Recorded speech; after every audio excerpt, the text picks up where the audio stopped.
कांग्रेस नेता यशोमती ठाकुर ने राज्य सरकार और मुख्यमंत्री देवेंद्र फडणवीस पर एसटी किराए में बढ़ोतरी को लेकर कड़ी आलोचना की है।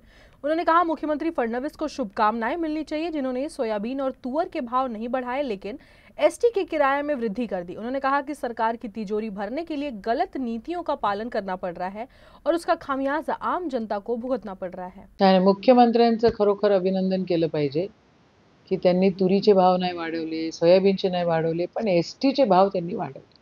म्हणजे सर्वसामान्य माणसाच्या पोटाला कशी लाथ मारायची हे कोणाकडनं शिकावं, तर आत्ताच्या सरकारकडनं आणि आत्ताच्या सन्माननीय मुख्यमंत्र्यांकडनं शिकलं पाहिजे, असं माझं नम्रतेनं म्हणणं आहे.